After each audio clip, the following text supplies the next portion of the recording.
Good morning children. Welcome to the class. We are reading model.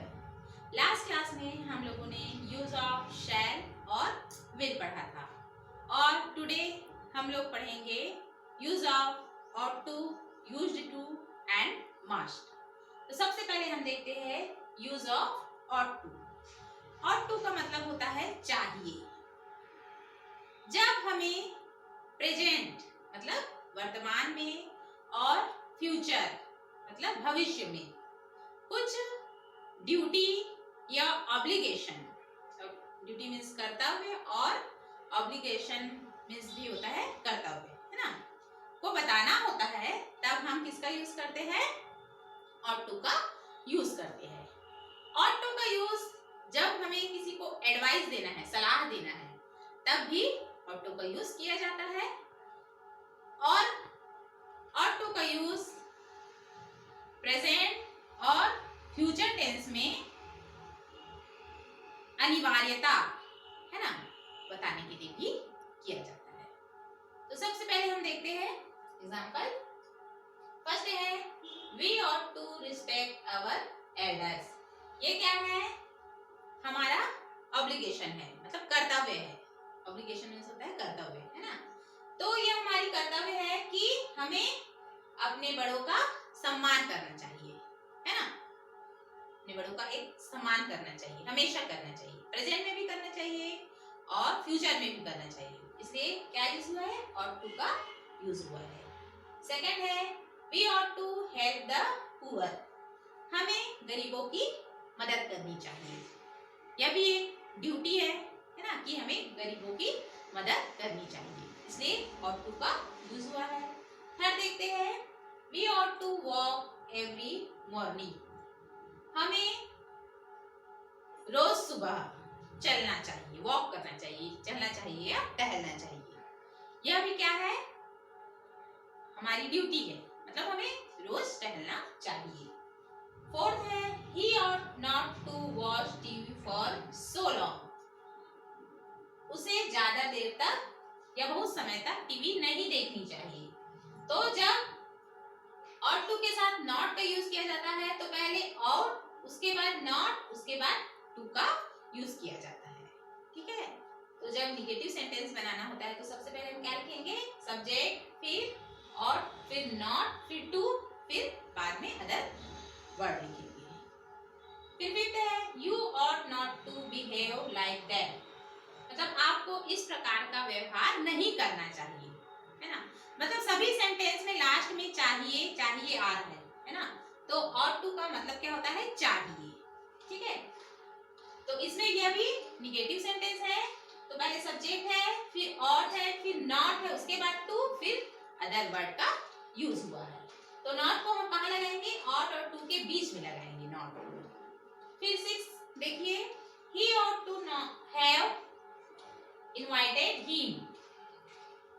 उसे उन्हें आमंत्रण नहीं करना चाहिए था मतलब इनविटेशन नहीं देना चाहिए था.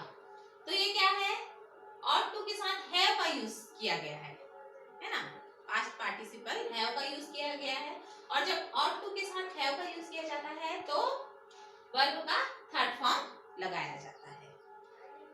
फिर है I ought to have helped Ravi. इसमें भी पास्ट पार्टिसिपल का यूज किया गया है. इसमें भी ought to फिर have फिर वर्ब का थर्ड फॉर्म helped रवि इस प्रकार लिखा गया है. मतलब मुझे रवि की मदद करनी चाहिए थी, इस प्रकार है ना. तो आप लोगों ने देखा ought to का जो एग्जाम्पल है उसे आप लोगों ने देख लिया है. तो इस प्रकार ought to का यूज कब किया जाता है? जब प्रेजेंट और फ्यूचर में किसी ड्यूटी, ऑब्लिगेशन मतलब कर्तव्य को बताया जाता है तब ought to का यूज किया जाता है. और ought to का हिंदी में अर्थ होता है चाहिए. ठीक है. इसके बाद हम देखते हैं used to का प्रयोग. used to का प्रयोग पास्ट की आदत और व्यवहार को बताने के लिए किया जाता है. मतलब हम पास्ट में मतलब भूतकाल में पहले क्या किया करते थे लेकिन अब वह काम हम नहीं करते. तो पास्ट की आदत मतलब हैबिट और व्यवहार को बताने के लिए इसका यूज किया जाता है। यूज्ड टू का यूज किया जाता है। यूज्ड टू का यूज सभी पर्सन के साथ किया जाता है, मतलब फर्स्ट पर्सन, सेकंड पर्सन और थर्ड पर्सन सभी के साथ यूज्ड टू का प्रयोग किया जाता है। और यूज्ड टू का प्रयोग स्थिरता बताने के लिए भी किया जाता है, मतलब पास्ट में कुछ वस्तु थी जो स्थिर थी, है ना, यह बताने के लिए यूज्ड टू का प्रयोग किया जाता है। तो चलिए हम देखते हैं यूज्ड टू का प्रयोग। फर्स्ट है I used to play cricket when I was a youth. इसका मतलब है कि मैं क्रिकेट खेला करता था या करती थी when I was a youth, जब मैं युवा था, मतलब जब मैं जवान था तो मैं क्रिकेट खेला करता था।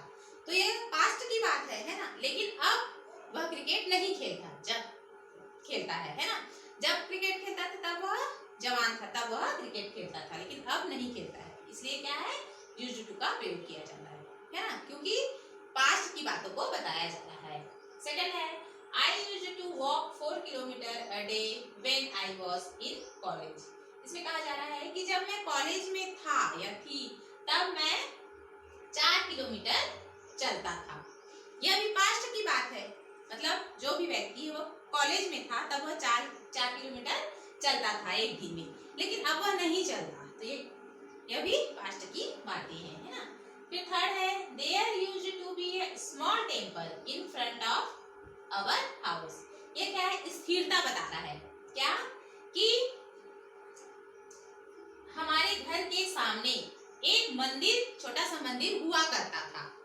यह स्थिरता है, मतलब मंदिर पहले हुआ करता था, स्थिरता है, मंदिर की स्थिरता के बारे में बताया गया है कि पास्ट में मतलब पहले मंदिर हुआ करता था, लेकिन अभी पता नहीं वो मंदिर नहीं है शायद, है ना। तो यह भी पास्ट की बातें बता रहा है। फोर्थ है he used to live in Mumbai. वह मुंबई में रहता था, है ना, लेकिन अब वह नहीं रहता, यह भी पास्ट की बात है। फिर फिफ्थ है he did not used to like films, मतलब वह फिल्म नहीं पसंद करता था, है ना। तो देखो यहाँ did not का यूज किया है, ये निगेटिव सेंटेंस है ना, इसलिए did not का यूज किया गया है, और जब did not का यूज किया गया है तो used को हटाकर सिर्फ use का प्रयोग किया गया है, यूज का प्रयोग किया गया है, उसके बाद टू लगाया गया है ना। तो जब हम निगेटिव सेंटेंस बनाते हैं तो डिड नॉट लगाते हैं, उसके बाद यूज और उसके बाद टू का प्रयोग करते हैं। फिर 6 नंबर देखिए did he use to play cricket at college. क्या वह कॉलेज में था तो क्रिकेट खेला करता था। ये क्या है, इंट्रोगेटिव सेंटेंस है। इंट्रोगेटिव सेंटेंस बनाने के लिए सबसे पहले डिड का यूज किया गया है, उसके बाद सब्जेक्ट, उसके बाद यूज, यूज्ड के जगह यूज का प्रयोग किया गया, उसके बाद टू का प्रयोग किया गया है, फिर बाकी वर्ड लिखा गया है, ठीक है। तो जब हम निगेटिव सेंटेंस और इंट्रोगेटिव सेंटेंस बनाएंगे तो यूज्ड के स्थान पर क्या यूज करेंगे, यूज, सिर्फ यूज का प्रयोग करेंगे। तो आप लोगों ने देखा यूज्ड टू का प्रयोग। तो यूज्ड टू का प्रयोग कब किया जाता है, जब हमें भूतकाल की बातों को बताना होता है, तब हम यूज्ड टू का प्रयोग करते हैं। और भूतकाल में जो काम किया जाता था अब नहीं किया जाता, उस बात को कहना होता है, तब हम यूज्ड टू का प्रयोग करते हैं।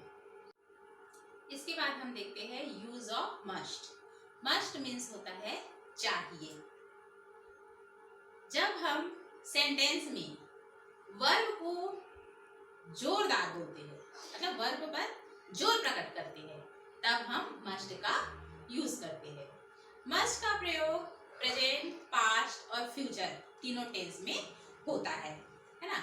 और मस्ट से ड्यूटी मतलब कर्तव्य, ऑब्लिगेशन मतलब बाध्यता का बोध होता है, मतलब किसी सेंटेंस में मस्ट से कर्तव्य, बाध्यता का बोध होता है या उसकी जानकारी मिलती है।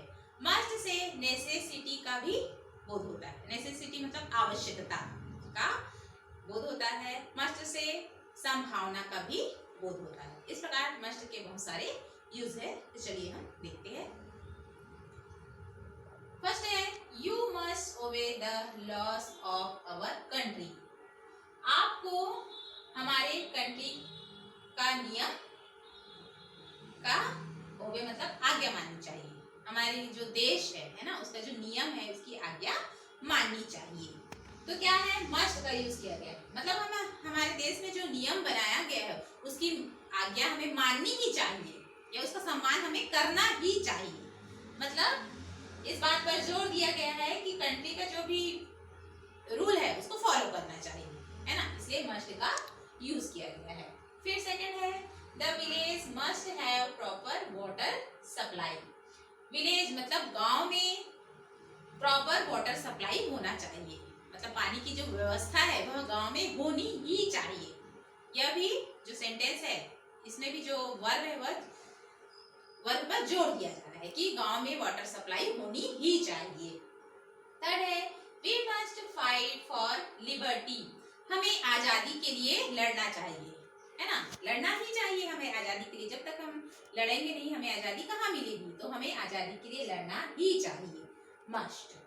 फोर्थ है he must be at least 50 years old। इसमें प्रोबेबिलिटी बताई जा रही है, संभावना बताई जा रही है कि वह कम से कम 50 साल का होगा, यह संभावना बताया गया है। तो मस्ट का यूज प्रोबेबिलिटी बताने के लिए भी किया जाता है।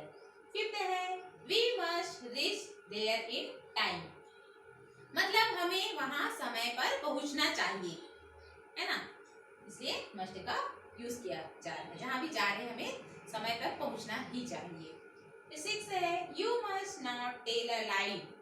इसमें निगेटिव सेंटेंस है ना, नॉट का यूज किया गया, मतलब यह निगेटिव सेंटेंस है। तो मस्ट के साथ नॉट का यूज किया गया है, मतलब आपको झूठ नहीं बोलना चाहिए, है ना। ये क्या है, एक ऑर्डर है ना, इसमें मस्ट से ऑर्डर का भी बोध मिलता है या उसकी जानकारी होती है, ऑर्डर भी दिया जाता है मस्ट से। तो आपको झूठ नहीं बोलना चाहिए, आदेश दिया जा रहा है कि आपको झूठ नहीं बोलना चाहिए। 7 है you must not gate of the train while it is moving. यह भी एक ऑर्डर है या एडवाइस भी कह सकते हैं, एक सलाह दिया जा रहा है कि जब ट्रेन चल रही है तो आपको ट्रेन से नहीं उतरना चाहिए, है ना। यह क्या है, एक एडवाइस दिया जा रहा है, क्योंकि ट्रेन अगर चल रही है और उससे उतरेंगे तो एक्सीडेंट होने का डर है। तो ये क्या है, एक एडवाइस दिया जा रहा है कि ट्रेन चल रही है तो आपको नहीं उतरना चाहिए। इस प्रकार मस्ट का यूज है। तो मस्ट का यूज प्रेजेंट, पास्ट, फ्यूचर सभी टेंस में किया जाता है। और मस्ट से ड्यूटी, ऑब्लिगेशन, है ना, नेसेसिटी, इस सब के बारे में जानकारी मिलती है। मतलब मस्ट से हमारा जो कर्तव्य है ना, उसके बारे में जानकारी मिलती है। हमारी जो नेसेसिटी है मतलब आवश्यकता है उसके बारे में जानकारी मिलती है। तो आज के लिए इतना ही, नेक्स्ट क्लास में हम